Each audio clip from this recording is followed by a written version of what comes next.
Alright, omulungi atugoberera ku mukutu gwa Credible Media. Assalamu alaikum warahmatullahi wabarakatuh. Ganja Fadi gemanya tubaza okulike anti mutambula naffe nabwe ekyo tubasaba okusubscribinga kikulu okulikinga omu nokusharinga content waffe twongera okulike anti tutambula ffenna. Mu kaseera kano tubaleetedde oba oli awo ekiri mu kalulu k'ekisolo wakati mu kuba nti president w'ekibiina ki National Unity Platform w'ekitiibwa Robert Kyagulanyi Ssentamu ali mu kutalaaga mbitundu bya wano mu Buganda district Yebuyikwe avuddeyo ku social media platforms ze ez'enjawulo n'ateekawo oba n'atulaga embeera eri mu kalulu k'ekisolo era obujulizi ataddeyo bwa video ng'omu ku ba agents baabwe oba ba agents battana abali mu kalulu okulaba nti ebintu bitambula bulungi naddala ku MP w'ekibiina ki National Unity Platform alaze nti eriyo obukongo obuleeteddwa naye ng'olwedde babutiikinze obuwerera ddala 116 naye nga babutiikinzeeko candidate we NRM. So asimbye kuuli n'agamba nti teri kigenda kukolebwa wano kyabumenyi bw'amateeka. Bagezezaako okulabika nti bamutiisatiisa okusinziira ku statement za Robert Kyagulanyi Ssentamu ne video byeyoleka mu mbeera ezifaananako bwe zito. Tugenda sooka tubawo omukulu ono agent wa NUP mu bitundu by'ekisolo mu kalulu kano ye kennyini yeeyogerere then tukomewo oba oli awo tutunulira akalulu kano wakati mu kuba nti jjukira ntukuba ekkoona lya 226 kano akalulu kakola ng'ekyokulabirako ku biki ebinaaba mu kalulu kali akaawamu ffenna ke tuwoomingidde. Kasooke tubawo omukulu ono mulabe ensonga ze engeri bw'azirambiseemu ate tukomewo tweyongereyo. Yes, this is our agent at the polling station of Buhozi, Busanani Primary School. I want you to talk to him briefly about what took place here at polling station. Kamihamba yaje aje gutora yatikinze ibibando yatikangaga ububando ashiramo agaruka atikinga ubundi abushiramo kandi abyira n'abari kurondesha ngo nibamutikingire ashange bamaze kuba bwinshi abushiremo ariko ngezaho arambira ngo mpira y'agasururu ndakanga ndavuga ati ntawe nshaka gukorera isente nshaka gukorera amazima n'ubwinkanye. Ageze nyuma aratabuka aravuga ngo niba nshaka konona ukabwira abasirikari bankubite bankuriho agasimu bakamena ariko yatabutse abonye nshaka gukubira abunkuriye ikibiina cyacu cya NUP. Yagiye kutabuka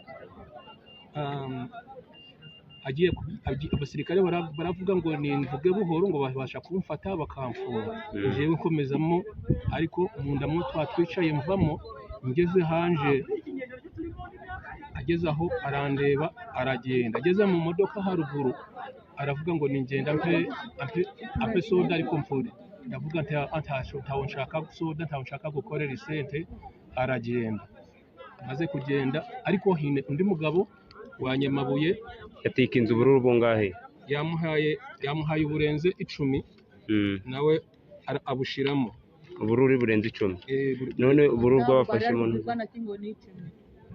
none yashizemo bungahe ko waruhanye none ndi kukubaza ubururu buno bw'abafashe akanya wewe babaza bungahe 150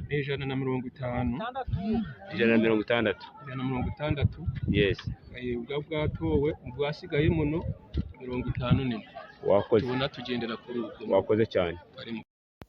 Alright, yoyo mukulu agent w'ekibiina ki National Unity Platform kalulu akabaye election akali wali mu district ey'ekisolo.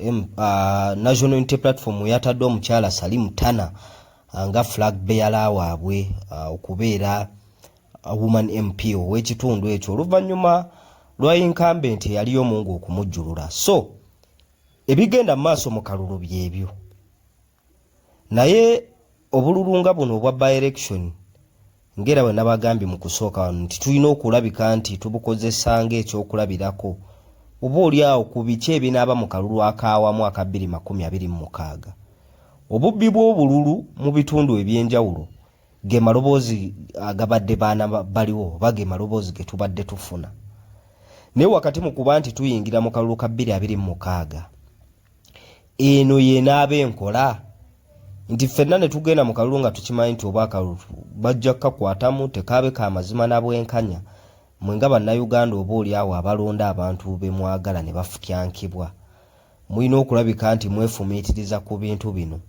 Kaakano abadde wa kitiibwa Robert Kyagulanyi Ssentamu pulezidenti w'ekibiina ki National Unity Platform wakati mu kuba nti ali mu bitundu bya buyikwe mu kwongera okulabika nti akola mass mobilization y'ekibiina atadde ku mukutu gwe ogwa Facebook n'emikutu emirala gyonna. Vidiyo eyo era mu kaseera kano ze zimu ku vidiyo eziri mu kusatulatinga ng'omukulu agent w'ekibiina kya National Unity Platform Kalulu alaga ebintu ku polling station emu eri ku ssomero erimu mu bitundu by'ekisulu nti baleese obululu obuwerera ddala 160 nga babutiikinze naye ng'ate babutiikinze mu mannya ubanga buli in favor of candidate wa NRM. Era wakati mu kuba nti ataddewo resistance agambye nti bamutiisiza ab'ebitongole ebikuuma ddembe nga baagala okumunafuya naye asigadde ayimiridde ku magulu n'agamba nazze kukola mulimu gwange saagala kulaba kintu kyonna kitatambula bulungi. N'alemerako n'asimba ekkulu okutuusiza ddala by'Abakama bwazze obululu buno n'abutwala. Naye kisinze okulabika nti kirese bannayuganda ab'enjawulo naddala abantu b'ekisolo ne bannayuganda okutwaliza awamu nga banyeenya emitwe nti obululu buno azze buzi n'abupiikinga naye era tayogedde sooses zaabo nti buvuddewa. Era Bobi Wine agambye bwe kiba nti kino kibadde ku polling station emu kiki ekiri ku polling stations endala bwe kiba nti akalulu kabadde kabbiddwa ku eno kitegeeza n'ewalala bye biriyo. Naye ng'obubbi bw'obululu ekikula kino tetusoose bulaba ku by-election eno. Tujjukira by-election yaliyo ey'Ekayunga ndowooza eno teriva ku mitwe gy'abannayuganda. Omukyala Nakwedde eyali akutte bendera y'ekibiina ki National Unity Platform nga polling stations wonna we balondedde omanyi obululu buno busooka kubalibwa era ng'abantu we bali okuwitinensinga okusinziira ku bantu b'Ekayunga bali ku polling stations ez'enjawulo n'aba agents ba NUP abaavayo baga nti kano tukawangudde n'ebitundu nga 85 oba 90 n'omusobyo. Naye kyasinga okulabika nti kyennyamiza n'okulumya bannayuganda emitwe ne buli kati Nakwedde yavaayo nga bamukubye akalulu okusinziira ku byalangirirwa by'Abakama. Naye ate era tujjukira eddoboozi ly'omukulembeze w'eggwanga ow'ekitiibwa Pulezidenti Museveni yavaayo n'agamba nti ne omunaazina emirundi 10 ng'enaale tesazeewo ani anaatwala kalulu. Mune muba mulunze oba oli awo mugumuwulira nti gwe mulunze oba gwe mwagala anaalangirirwa anaaba mulala.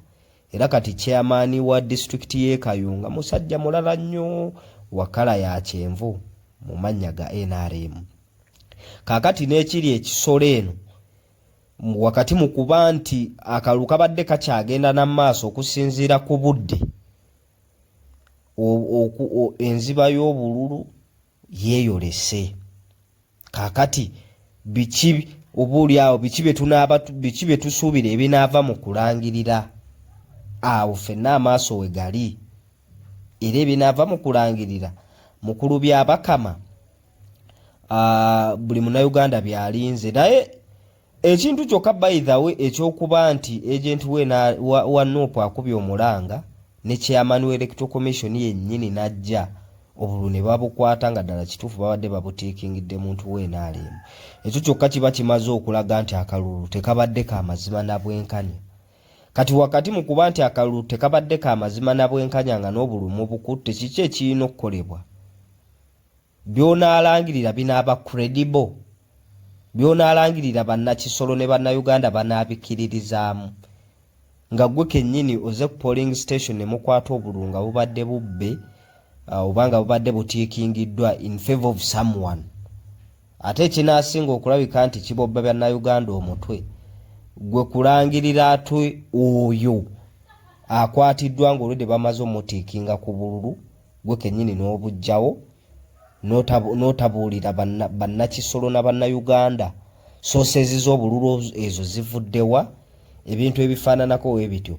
Ono bw'aba aleese obujulizi nti ate ab'ebitongole bikuuma ddembe bennyini be bamu abeenyigidde mu intimidation mutiisatiisa ng'agezaako questioninga abantu bano nti obululu buvuddewa, ekyo nakyo kyongera okulayika nti kyennyamiza. So kyekyo ekiri ekisolo, naye tuyingira akalulu ka 2026 bwe banaaba banabba obululu nga bwe bazze babba obululu mu bululu obulala okusinziira ku maloboozi ag'enjawulo nga bannayuganda bacomplaininga, kino kinaakomawa? Tunaabeeranga mukaaba bukaabi nti eno babbye obululu, ono baamubbye obululu, ono baamubbye obululu. Electoral Commission yo neevaayo neerangirira oyo ate bannayuganda gwe bacomplainingako nti yababbye obululu. Omanye amaloboozi g'okubba obululu geeyongera, Electoral Commission erina getting concerned ne in fact ne international bodies ezivaayo okujja okulondoola obululu bwa wano being bavudde America, UK ne mu nsi endala bajja okulondoola obululu bwaffe eziri independent zivaayo zigambe ddala kituufu tubaddewo mu kalulu, naye okusinziira ku bikeeyolekeddemu biraze nti tekabadde ka mazima na bwenkanya. Naye ate Electoral Commission neevaayo neerangirira oyo gwe beerangiridde, naye ng'ate gwerangiridde bannayuganda bangi bavaayo nga beemulugunya nti oba oli awo yeenyigidde mu kubba akalulu. Anyways, ebyo bye Electoral Commission, naye nze ddoboozi eryange ng'omuntu ndyolekeza bannayuganda nti wakati mu kuba nti akalulu kabbibwa nga nammwe kennyini mutolotooma, mwe mugenda kukolawo ki okulabika nti mufuna omukulembeze oba oliawo mwe gwe muyaayaanira, naddala bannankyukakyuka, kuba bba abali mu gavumenti nabo bakola mulimu gwabwe gwa kwenywereza mu gavumenti oba batya, era bo bajja leeta measures zonna ezeetaagisa ze balina okukola okwenywereza mu buyinza, n'okuba kubba kalulu nga measures ze bataddewo bajja zitambulirako, oba intimidation bo bajja bikola. Ne kakati gwe agamba nti oyagala enkyukakyuka, gwe nga munnayuganda lino eddoboozi terigenda eri bannabyabufuzi, lino eddoboozi ligenda eri gwe munnayuganda agenda n'otiikinga, ng'okutiikingako kugenda kuvuga emyaka 5 either ng'obonaabona oba ng'oli mu ssanyu, either ng'ofuna service delivery oba ng'era ozze mu kaaba twahanga ntulege. Kaakati wakati mu kuba ntukuba ekkoona lya 2026 ng'amaloboozi g'okubba obululu geeyolekera mu by-elections, ng'amaloboozi g'okubba obululu gaavaayo ne geeyolekera mu kalulu akaawamu akaaliyo mu 2021 n'obululu bwonna obuzze bubeerawo, naye ne watabaawo kitambula, era awangudde ne bamulangirira n'atwala ekisanja kye kya myaka 5. Gwayagala enkyukakyuka bino byenjogera kati yali mu gavumenti tebimukwatako, oba atembeeta gavumenti eno tebimukwatako, kuba bo be bali mu kintu, and I'm sure nti bo beeyagala. Bwe bagenda mu malwaliro mulimu eddagala, enguudo nnungi, emirimu abaana baabwe bagifuna, buli kimu kyonna kibatambulira malidaadi saana. Abo abawagira gavumenti eno eriko kubeera bagiwagira lwakigendererwa oba oliawo n'ebirungi byebakoledde. Kati bino bigenda eri gwe agamba nti oyagala nkyukakyuka ebintu tebitambula bulungi, wakati mu kuba nti akalulu kabbibwa mu bululu bwonna obuzibu baawo, ng'era muvaayo ne mugaa nti baatubbye, mugenda kukola ky'okuba nti muteekawo enkyukakyuka mwengamu. Era nakano tunaakagendamu era ne mukaaba nti bannange baatubbye, kuba oli ye yeenywereza mu buyinza ajja kukola ekisoboka ng'era bwe ŋŋambye, ateekewo intimidation, mulabe emmamba, mulabe biki, muddeeka mutuule, era kye mugenda okuddamu mu kalulu ka 2026 ke tugendamu.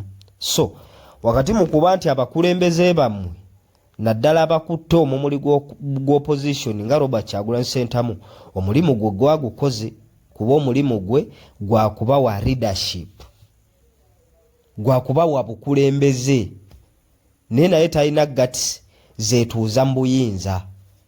Wabula mmwe bannayuganda abagamba nti mmwe ba majority abaagala enkyukakyuka okusinziira ku maloboozi eyo ge tuwulira ku ground mweyogerako ne mugamba mmwe ba majority mmwe baani muli bangi nnyo.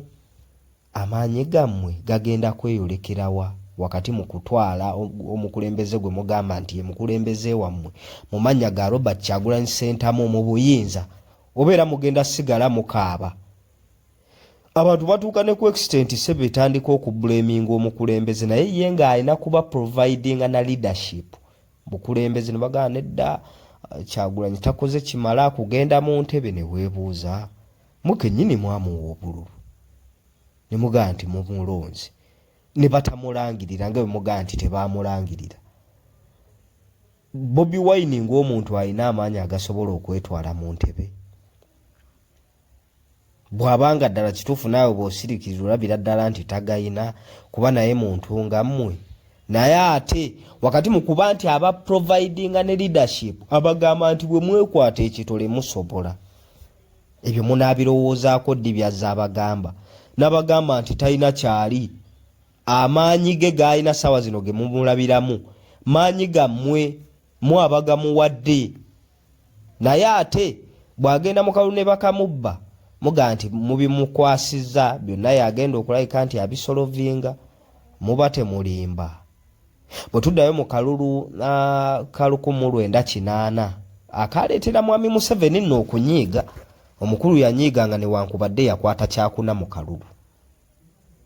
Bannayuganda abasinga nga ne President Museveni yennyini akakasa nti Obote akalulu yakabba Dr. Paul Kawanga Ssemwogerere. Paul Kawanga Ssemwogerere n'abawagizi baabamuwa akalulu akangi ne basigala nga bazinze mikono.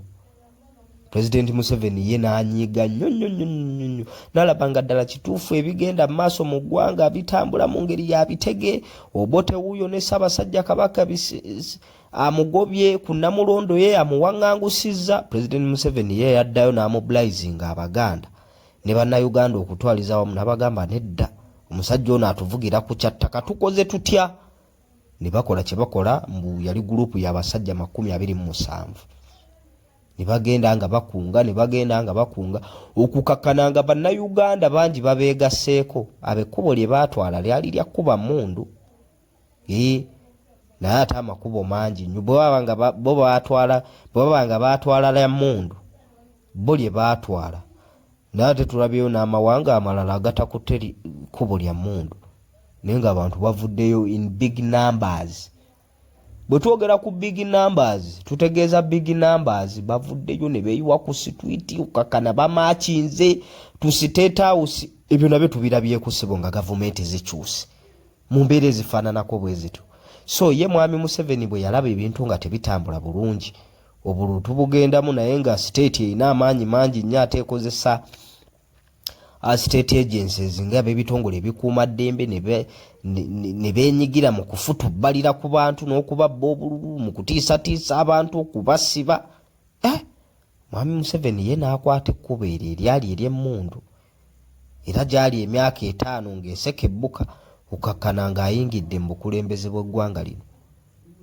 Kaakati mu bannayuganda bagamba nti mwagala enkyukakyuka measures nnyingi nnyo eziyinza okuyitibwamu ne mulaga nammwe amaanyi gammwe mubanga ddala kituufu mmwe ba majority. Lwaki mukoma bukomi mu bigambo ne mugamba nti mmwe ba majority ate ne mudda mu kaaba bannange batubba akalulu bannange batubba akalulu. Kati kino ekibadde ekisolo kyoleka lwatu nnyo oba oli awo binaabeera mu kalulu ka 2026 kuba chairman electoral commission mwami Byabakama kano era yakatuddemu n'aka 2026 sayinizi zonna ziraga nti era yagenda okudda okukatuulamu. Kati bw'abanga yagenda okudda okukatuulamu nga bye mwakomplaininga mu kalulu ka 2021 bye mwakomplaininga mu kalulu k'ekayunga akannakwedde nga ssaawa zino bye mutandise okukomplaininga ne mu kalulu k'ekisolo 2026 wanaabaawo enkyukakyuka. Yabange mumugenda kukola mutya okulabika nti mufuna enkyukakyuka gye mwagala ng'ebintu byonna mubikwasa omu Kyagulanyi ng'omukulembeze wammwe naye nga ye obukulembeze abukoze when it comes to mobilization, when it comes to okuzimba structures z'ekibiina, district ntono nnyo kati eza Nuupu ezitaliimu oba oliawo yafeesezza kibiina nga ne ku ground abantu abamu beenyigiddemu okulabika nti bakola emirimu egyo. Bwe kuba kunga Bobi Wine abakunze mu ab'enkyukakyuka ayogedde bye mwagala okuwulira nammwe ebibaleetera okulabika nti mumuwa obuwagizi ne mukuba enduulu yoyo waffe abyogeddeko. Anaakoma kubyogerako boogezi. Okubyogerako mwe mujja kubiwulira era byefumitirizeeko nga ddala kituufu bituufu. Naye kaakati okubijjawo ebyo ebibaluma akalulu ko kalaga katagala. Bwe tunaaba baakutambulira mu kalulu sikakasa nti munaafuna ebyo bye mugamba nti mujja kufuna nga yenkyukakyuka. Kuba nawulirako ku statement y'omukulu omwagamba ng'agamba ng'ate yali ne mu ntebe ennene nti akapapula obupapula nga tekayinza kunjija mu buyinza. Ate okusinziira ku bululu bwonna obuze bweyoleka okuviira ddala mu 2026 ndowooza 2026 ekifaananyi ky'akalulu kyasinga okutandika okweyoleka nti oba oliawo omusajja ddala kituufu alabika statement gye yakola agikakasa kayinza obutamujja mu gundi akapapula kayinza obutamujja mu ntebe ennene ya ggwanga. 2026 ne tujja 2011 ne tujja 2016 ne tujja 2021 ng'era mukaba twahanga ntuli kati era tugenda mu kalulu ka 2026. Pulezidenti wamwe Robert Kyagulanyi Ssentamu agenda kujja yeesimbewo. Wakati mu kujja okwesimbawo y'abange anaalangirirwa.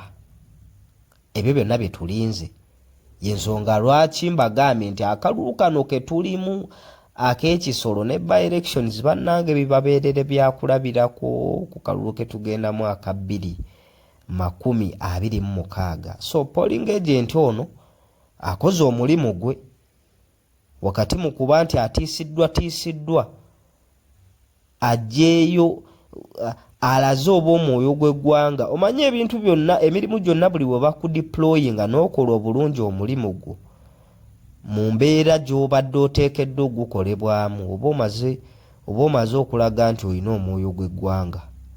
Kuba omwoyo gw'eggwanga kitegeeza ki? Omwoyo gw'eggwanga kitegeeza omuntu okumuwa tasiki n'agikola ng'agikoze na mazima na bwenkanya.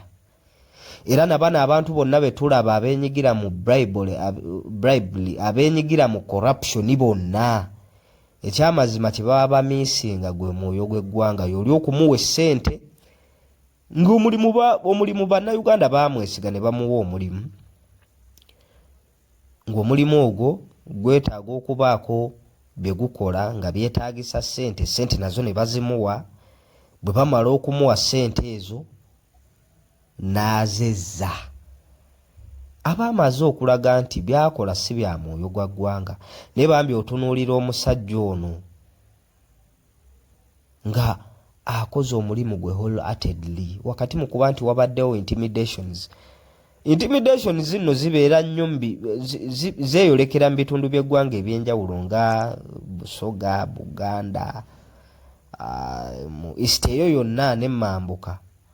Ate intimidations ezibeera mu bitundu bya nkolaawo ne Kigezi ku muntu yenna oba oliawo ayagala okutembeeta abaagala okujja omukulu mu buyinza ziba zanjawulomukko okusinziira kuba opposition abawangaalirayo eyo information bagituwa. Naye omukulu n'asitiikinga ku mazima n'agamba temugenda kubaako kye mukola, sigenda kukkiriza kintu kyonna kya bumenyi bw'amateeka. N'ateekawo resistance etuuse n'okuleeta chairman electoral commission obulu buno ne babutwala ne babugjawo naye nga tebuteereddwa mu boxes ezo. Akoze omulimu gwe era yeetaaga kusiimibwa mu mulimu gw'ogwo gwakoze. Naye ng'ebyekisolo bwe bityo updates tugenda sigala nga tukyazibawa naye nga tufundikira kambajjukize bannaffe ab'ekitongole ekyesowoddeyo okulabika nti bavujjirira obuyambi oba financial aid kwabo abaagala okugenda ebweru baana ba buwala nenga tebalina input obusobozi tebuliiwo. Passport oyina toyina, embeera ng'ekutte naye ng'oyagala ogenda ebweru okukola nsi nga Saudi Arabia, Jordan, Qatar. Enamba y'essimu eno gikozese 07526733640 075 26 736 bakubireko osobole okulabika nti ofuna information esingawo mu nsonga ezo. So bwetyo bwetutambudde ku nsonga eno yennyini, Bobi Wine ali buyikwe era yataddeyo post eno wakati mu kkunga, naye ebinaddirira byonna mu kalulu n'ebinaalangirirwa tugenda koma wano tubimenyeemenye, twongera ate okulabika nti tukuba ttooki mu kalulu nga bwe katambudde, n'emigozoba n'egikabaddemu n'ebitambudde obulungi oba oli ayo bikabaddemu, nabyo tubiwe credit bwe kiba kyetaagisa. Ganja Fad ge manya Credible Media yujjigwe mukutu, tubasaba okusubscribinga, okulayikinga hamu n'okusharinga content waffe kikulu. Twongera ate okulayika nti tubaweereza kuba tweyama okulayika nti tubaweereza. Mwekuumire kuno ebiri ekisolo n'amawulire gonna aganaaba gaguddewo wano mu nnyaffe Uganda ffe we tuli okubaweereza. Assalamu alaikum wa rahmatullahi wa barakatuh.